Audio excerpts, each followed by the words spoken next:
respondendo à pergunta do Geraldo, então, que pede sobre as espécies, a quantidade de espécies de abelhas nativas que tem no Brasil e sobre se todas são melíferas ou não. Então, as abelhas nativas, elas têm suas regiões. Nós temos no Brasil uma diversidade grande de abelhas. Hoje se fala em mais de 400 espécies, bem mais e muitas ainda por ser identificadas a nível do Brasil. Mas cada região tem as suas. O Brasil é grande. Nós aqui no Rio Grande do Sul temos 22 espécies cadastradas, reconhecidas. Mas a nível do Brasil temos 400 espécies. Poucas espécies habitam todo o Brasil. Cada região tem as suas. Elas dependem então do clima, da umidade, da altitude e das plantas que tem em uma determinada região para elas poderem buscar alimento e sobreviverem. Todas as espécies de abelhas nativas, elas buscam mel, tem o mel como alimento. Algumas estocam mais e outras buscam, se é para criar, para colher mel, elas não têm produção que dê para colher.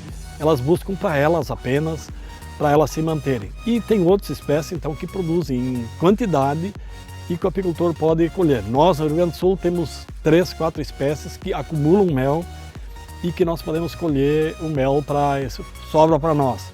Enquanto a maioria das nossas outras espécies tem mel apenas para elas. Então o papel delas é na polinização das plantas, ali que está a utilidade dessas espécies que não acumulam mel, acumulam mel dentro da colmeia em quantidade de colheita. Bom, referente à pergunta do telespectador José Carlos, que faz perguntas sobre mandaçaia, consanguinidade, que tem expectativa de fazer um meliponardis com 50 caixas de abelha. Então só ir respondendo um pouco da questão da mandaçaia. A mandaçaia é uma abelha nativa de quase todo o Brasil, uma abelha muito bonita, mas ela tem a sua região onde ela tem as suas plantas companheiras, onde ela consegue buscar o seu alimento. A mandaçaia é nativa do Rio Grande do Sul, mas, segundo relatos, não existe mais um enxame, uma família morando dentro de um habitat normal, numa árvore. Todas as mandaçaias que nós temos no Rio Grande do Sul estão dentro de colmeias preservadas por meliponicultores. Então ela tem, em função da derrubada das matas, do uso dos agrotóxicos, de série de mexida na natureza, a mandaçaia ela praticamente caminhou para a extinção. E os meliponicultores foram que preservaram ela, cuidaram ela. E hoje nós temos bastante criadores que têm mandaçaia, mas nas árvores, na natureza, morando na natureza, ninguém sabe onde tem alguma mandaçaia. Então ela praticamente, se não tivesse o papel dos criadores, ela estaria extinta. Santa Catarina, Paraná, São Paulo, ela já é encontrada com mais facilidade na natureza. Então no Rio Grande do Sul ela tem restrições. São Paulo já é bem mais fácil a criação da mandaçaia. Para nós, a mandaçaia aqui, nós temos que ajudar ela para sobreviver. Outras regiões do Brasil, ela vive sozinha. Nessa época do ano, quando vai para o inverno, a nossa mandaçaia nós precisamos ajudar na alimentação. Ela não consegue suprir a família com alimento sozinha. Nós temos que alimentar ela. Enquanto que regiões, São Paulo, Paraná, lá para cima, ela convive em função do clima, das plantas, época de florescimento de plantas, ela convive tranquilamente sem a ajuda do meliponicultor. As do Rio Grande do Sul, todas nós estamos ajudando e cuidando. Bom, como tu pensas em São Paulo botar mais mandaçais e falas na consanguinidade, a consanguinidade ela realmente é um problema, onde na natureza não tem enxames para poder ocorrer o cruzamento. Tu vai definhando a espécie, se tu começa com uma e vai reproduzindo sempre todos os filhos vão se cruzar entre eles. Diz os geneticistas que depois da 16ª geração a família sofre com definhamento. Mas se tiver mandaçaia na natureza ou tu puder buscar enxames de outros 2, 3 criadores diferentes de uma região, isso não acontece. O problema é quando tu começa toda a tua criação a partir de um enxame e vai sempre reproduzindo os filhos desse enxame, eles se cruzam entre eles, se fecundam entre eles e aí pode dar o problema da consanguinidade. Por isso é importante então que o criador ele busque mandaçais em 2, 3 locais diferentes, que tem genética então um pouco diferente e evita a consanguinidade. As abelhas não se cruzam entre elas. Nós temos 400 espécies de abelhas no Brasil, nós no Rio Grande do Sul temos 21, não sei quanto tem em São Paulo, mas cada espécie só é fecundada pela sua própria espécie, elas não se cruzam. Uma jataí jamais vai cruzar com uma mandaçaia, ou com uma tubuna, ou com qualquer outra espécie. A jataí só se cruza com jataí. E ali, nessas condições dela cruzar só com ela mesma, que pode dar problema de consanguinidade. Não existe cruzamento entre espécies. Então a mandaçaia é uma abelha linda de criar. Nós aqui precisamos ajudar ela para passar o inverno. Afora isso, ela funciona, trabalha normal, sobrevive normal. E a jataí é uma espécie que tu citaste, mas é uma espécie que tem aqui muito no sul, ela tem tratamento em todo o Brasil. É uma abelha muito dócil, boa de criar, resistente. Nós aqui não precisamos se preocupar com ajudar ela, eu acho que São Paulo também não, em termos de alimentação.